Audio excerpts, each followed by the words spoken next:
Paulina Timóteo, capítulo número 2, verso de número 1.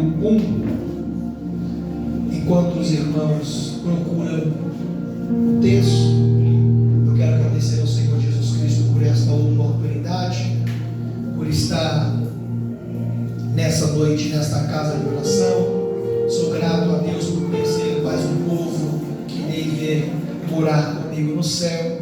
Eu quero agradecer a Deus pela vida do pastor Giovanni, a sua esposa, a sua casa, a sua família. Agradecer pela confiança em nos entregar a sua tribuna. Quero também fazer menção em nome do Senhor Jesus, no nome da minha esposa que me acompanha. Sou grato a Deus pela vida dela, pela bênção de Deus em minha vida, a minha intercessora, a minha coluna, o meu alicerce em meu ministério. Sem ela eu acho que nem aqui eu estaria. Sou grato a Deus pela vida dela.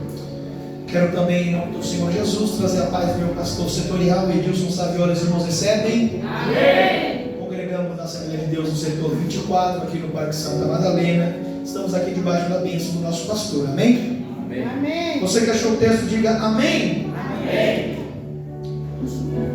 Tu, pois, meu filho, fortifica-te na graça que há em Cristo Jesus. E o que de mim entre muitas testemunhas ouviste, confia a homens fiéis, que sejam idôneos, para também ensinarem os outros. Tu, pois, sofre as aflições, como bom soldado de Jesus Cristo. Eu irei repetir o verso de número 1 e o verso de número 3 e nós nos assentamos. Tu, pois, meu filho, fortifica-te na graça que há em Cristo Jesus. Sofre, pois, comigo as aflições, como bom soldado de Jesus Cristo. Se assente glorificando o nome do Senhor Jesus. Aleluia.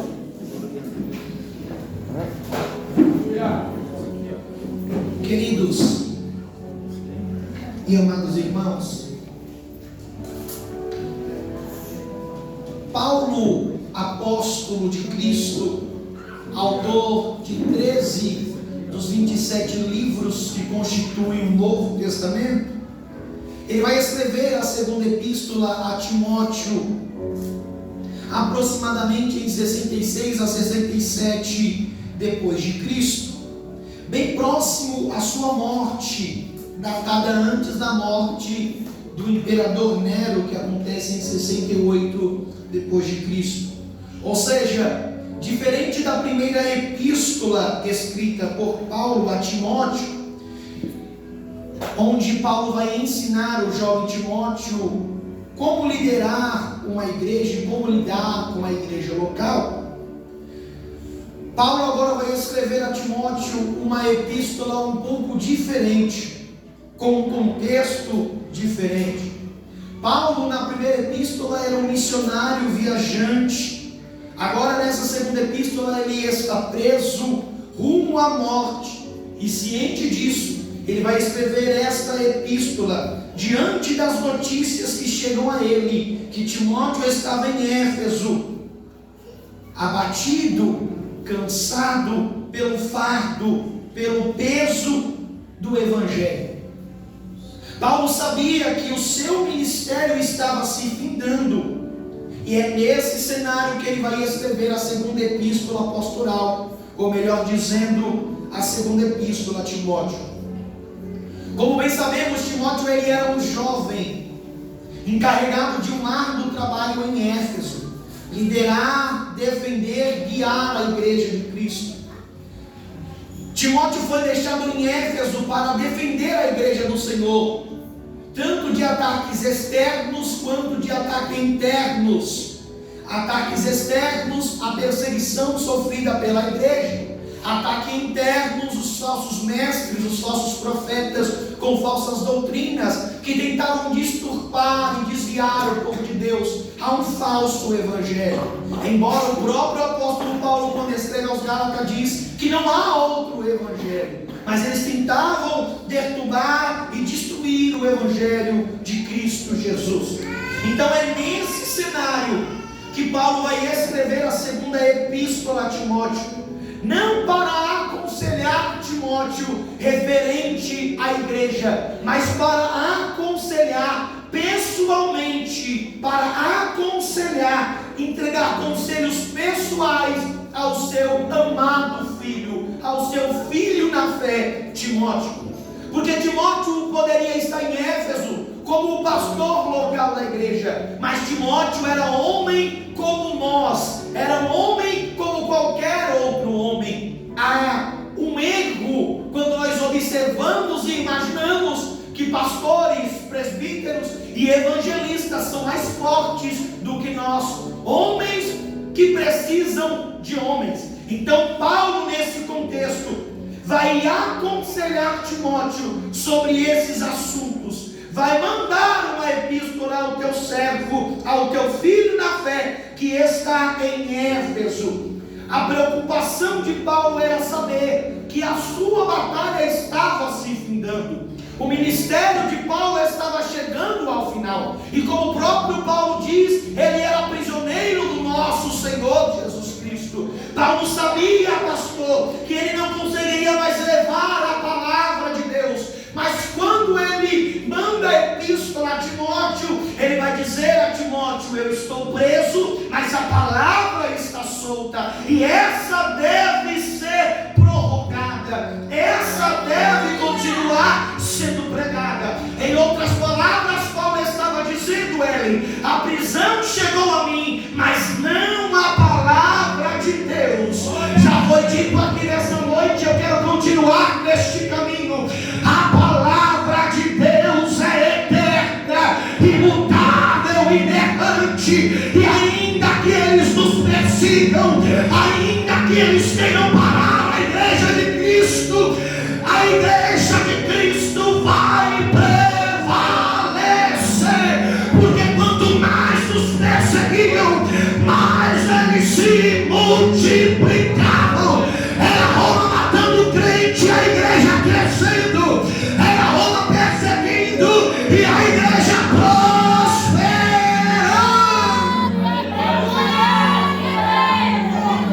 Porque nós sabemos que as portas do inferno não prevalecerão contra a igreja do Senhor.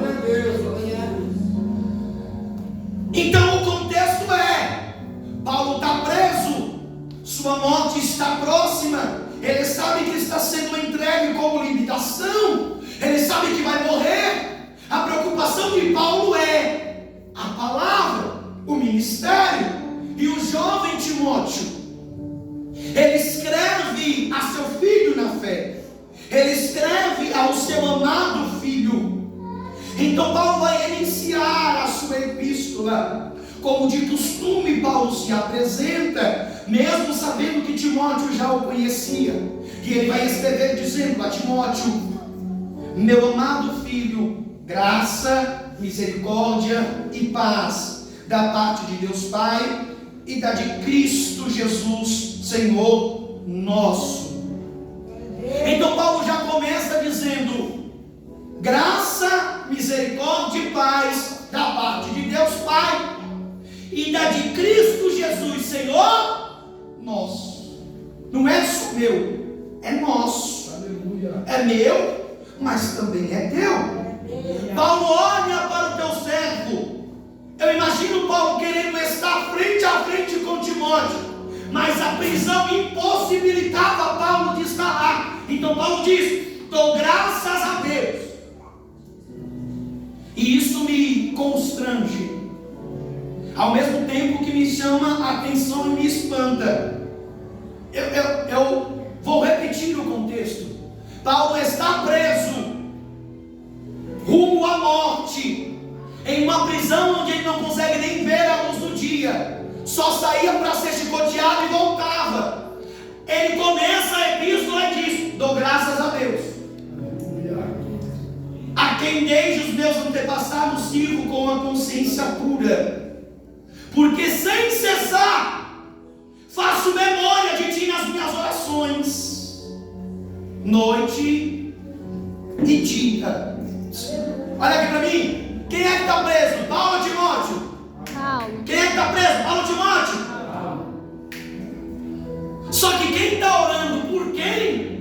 chama atenção.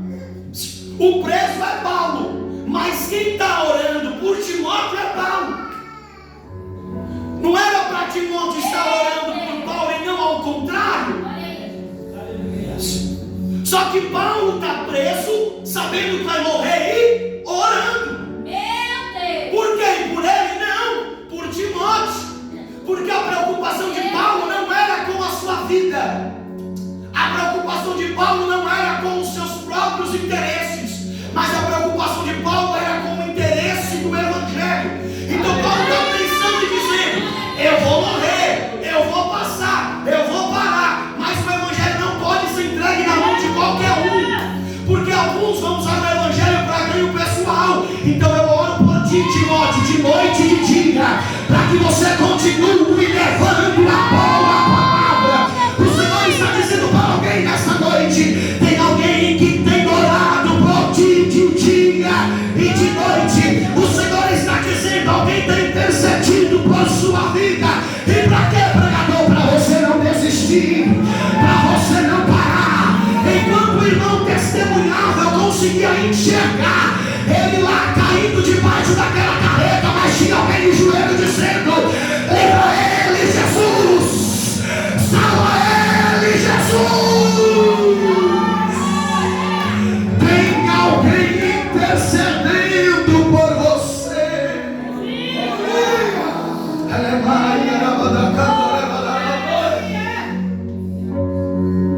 E quão bom é saber que tem alguém orando por nós.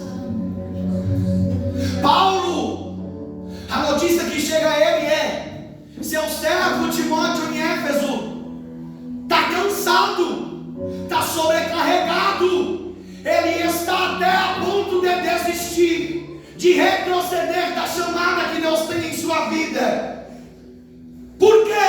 Porque as perseguições internas, os falsos mestres que dizem que você não é apóstolo, dizem que ele foi escolhido por um falso mestre.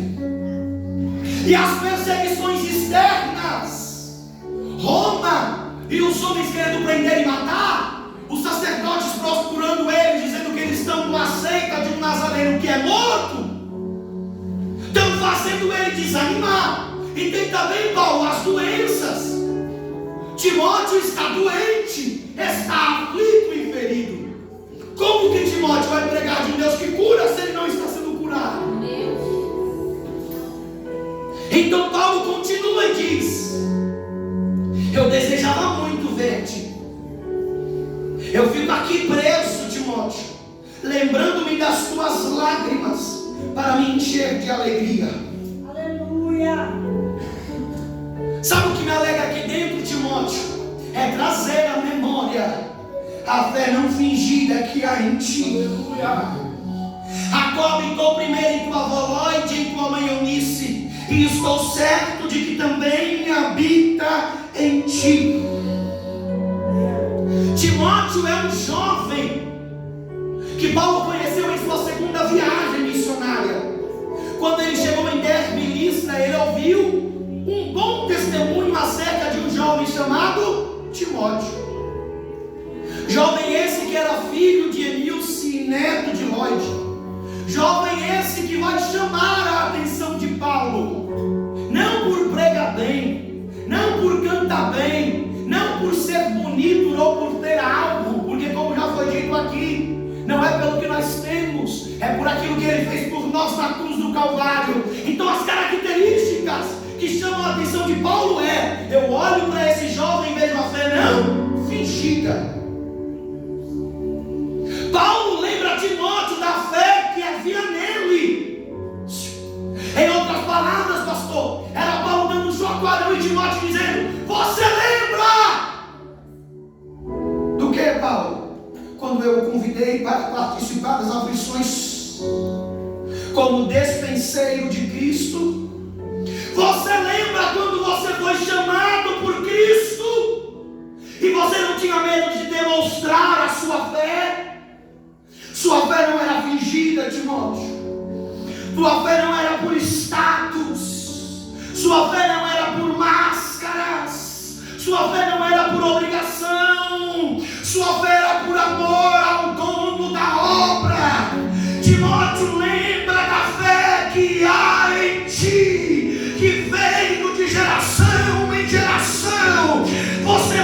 lembra, Timóteo, que você vinha para o culto com alegria, com amor, com fervor. Mas há quanto tempo, Timóteo, você só vem por obrigação?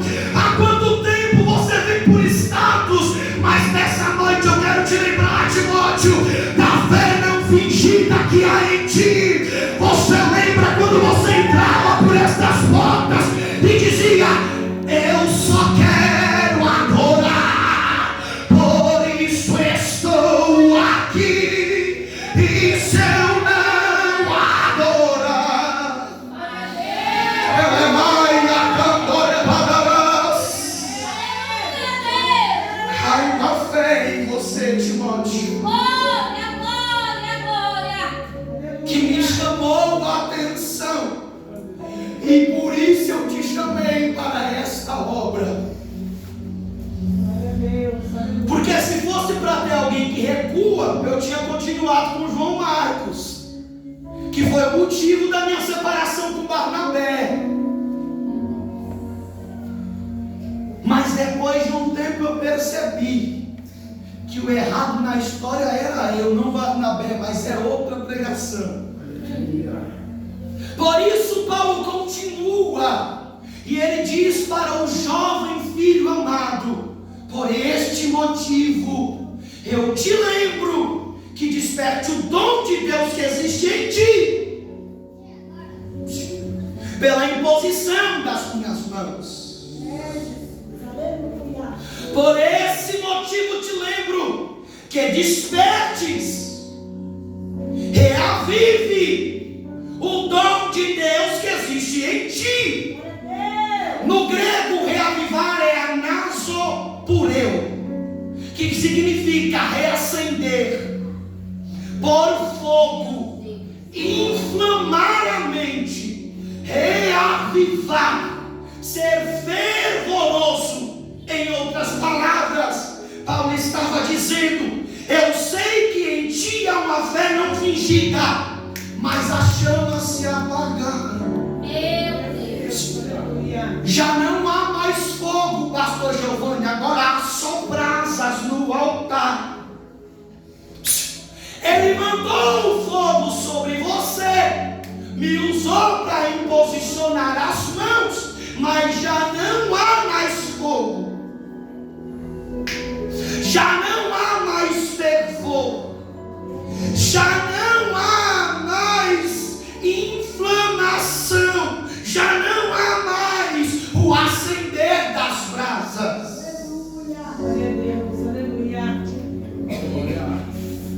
Mas se você assoprar,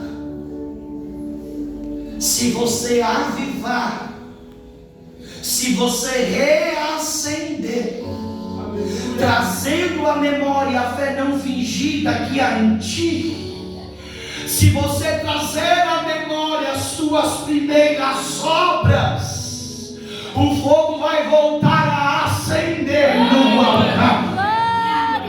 Deus está nos relembrando. Diga ao sacerdote o que? O fogo arderá continuamente sobre o altar e não se apagará. Você traz a lenha, mas sou eu que mando o fogo. Você limpa o altar, altar limpo, tem lenha, eu mando o fogo. Deus está nos dizendo nessa noite: lembra da fé que existe em ti, uma fé não fingida que veio de geração em geração. Lembra, pois, das tuas primeiras obras, ó igreja de Éfeso. Tira essas brasas do altar, das lenhas que ele manda fogo. Desperta o dom de Deus que há em ti. Pai Santo, Deus, aleluia.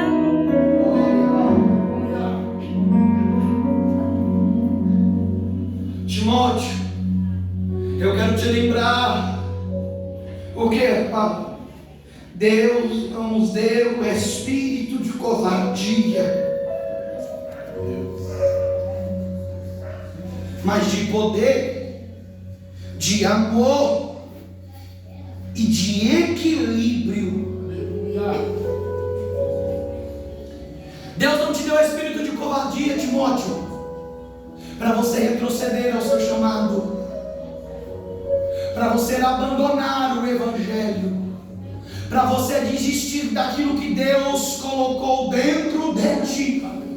O Senhor está mandando eu dizer para alguém: não foi o pastor Giovanni que colocou em ti, não foi o evangelista que colocou em você, foi o Senhor que colocou dentro de ti. Foi Ele que depositou em você. Mas as lutas, as guerras querem te fazer retroceder, querem te fazer parar. Mas o Senhor está nos lembrando nessa noite: há um Espírito em você que te dá poder, te dá amor e te dá equilíbrio. O Senhor está mandando eu dizer para alguém: levanta a tua mão que eu vou profetizar. Estou te dando segurança nessa noite, estou te dando estabilidade nessa noite. Há um poder dentro de ti que vai te estabilizar. Você não vai ser abalado pelos terremotos dessa terra, você não vai ser abalado pelas lutas dessa terra, mas você vai permanecer até que Ele venha. Pode vir guerra, mas a igreja de Cristo está firmada na rocha inabalável.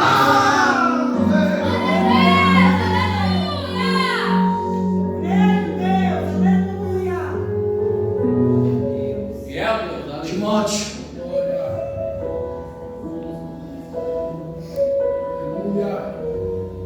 não é tempo de retroceder.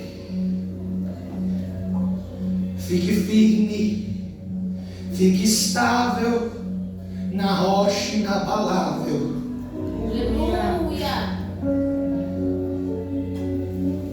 Paulo continua no capítulo de número 2, no verso de número 1, ele diz: tu, pois, meu filho, fortifica-te na graça que é em Cristo Jesus. E no verso de número 3 ele faz um convite a Timóteo. Qual? Vem para cá receber casa também? Não. Vem cá que vai ter porta aberta? Não. Sofre, pois comigo as aflições, como bom soldado de Jesus Cristo. Aleluia. Eu acho interessante a colocação de Paulo, que ele diz como bom soldado. Ele deixa claro que existe soldado que não é bom. E qual que não é o bom soldado? Aquele que abandona a batalha, aquele que foge em meio à peleja, aquele que deserta do seu posto. Então Paulo está dizendo: Timóteo, você é um soldado de Cristo. E um soldado, quando é alistado, ele não tem a opção de voltar para trás. Ele continua marchando para a frente. Só que esse exército é diferente, pastor Giovanni, porque o exército de Cristo não são soldados que vai na frente. Quem vai na frente é o general de guerra, quebrando as cadeias, destruindo as correntes, colocando o gigante para dormir. O Senhor está te dizendo nessa frente, nessa peleja não tereis que pelejar, calareis e vereis o livramento do Senhor. Eis que estou na frente desta peleja. Aleluia, tu és santo. Timóteo, fortifica-te na graça que é em Cristo Jesus. Se fortalece, se sustenta na graça que é em Cristo Jesus. Paulo olha para Timóteo. Olha cá. Paulo olha para Timóteo e diz: há em você uma fé não fingida, um espírito de poder, um espírito de amor, um espírito de equilíbrio, para que você suporte as lutas, para que você suporte as guerras, para que você suporte as perseguições, para que você suporte as injúrias, para que você suporte as calúnias e os dardos inflamados. Isso, Timóteo, já está dentro de você. Meu Deus, aleluia, já. Santo, aleluia. Mas Paulo, mesmo com tudo isso dentro de mim, eu ainda me sinto fraco. As lutas ainda querem me parar. As perseguições ainda querem me fazer desistir. Os apontes, as palavras, as guerras querem cessar a minha adoração, Paulo. Eu sei, Timóteo. É por isso que eu te digo: tu, pois, meu filho, fortifica-te na graça que há em Cristo Jesus. Se a luta e a guerra quiser te parar, Timóteo, lembre-se que há em Cristo uma graça para te fortalecer. O Senhor está dizendo para alguém nesta noite: hoje eu desci aqui para te fortalecer. Eu não vou permitir você parar. Eu não vou permitir você retroceder do teu chamado. As lutas e as guerras querem te matar, mas hoje eu desci para dizer: tem graça, tem graça, tem graça.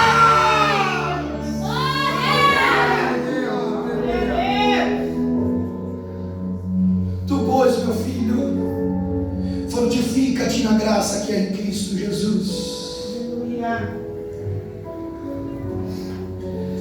Timóteo, lembre-se que há em Cristo uma graça, um combustível para te fortalecer, para te fortificar, para te colocar de pé. O Senhor está dizendo para alguém aqui nessa noite: eu coloquei dentro de ti uma fé não fingida. Eu depositei sobre você o meu espírito de poder, de amor e de moderação. Mas eu sabia que quando a guerra se intensificasse, que quando eu te levasse para o deserto para te provar, você iria com a mão arada querer olhar para trás. É por isso que eu derramei a minha graça. E eu abri a porta, rasgando o véu de alto a baixo, para que quando você esteja fraco, para quando a sua alma estivesse abatida, você olhasse para mim e eu olhasse para você e dissesse: a minha graça te basta, pois o meu poder se aperfeiçoa na tua fraqueza. Pode ser que a tua fraqueza nessa noite queira te parar. Você chorou e disse: eu não tenho força, eu não vou conseguir, eu não vou chegar. Mas eu te digo nessa noite: a minha graça te basta. Levanta sua mão para o céu que eu vou profetizar para a tua vida. Recebe graça para continuar, recebe graça para pregar, recebe graça para cantar. Tem graça, tem graça, tem graça, tem graça, tem graça. A graça que cura, a graça que transforma, a graça que liberta.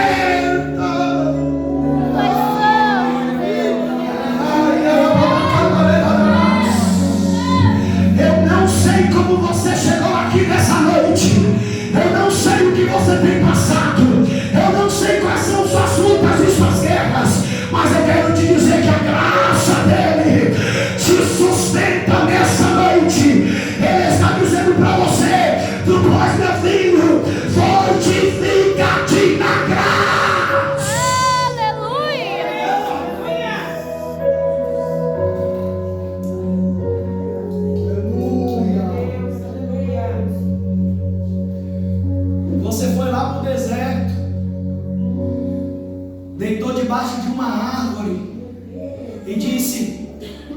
não sou melhor que meus pais. Mata-me, Senhor. Eu já não aguento mais. Senhor, é eu fazendo a tua obra e a guerra se intensificando. É eu adorando o teu nome e a guerra se intensificando. Parece que quanto mais eu faço, Senhor, mais difícil as coisas ficam. Eu desisto. Eu vou entregar o cargo. Eu não vou pregar mais. Eu não vou cantar mais. Senhor, se eu ficar, Senhor, vai ser lá no último banco. E se alguém perguntar, eu vou falar com aquela mulher. Vai tudo bem. Mas Deus te viu, Elias. Embaixo desse símbolo, ele enviou o anjo para dizer: tem pão e tem água. Come e bebe, que longa é a tua. Longa é a tua caminhada, Elias. Eu não permito você parar. Eu não permito você desistir. Eu não deixarei você retroceder. Eu desço nessa noite com graça.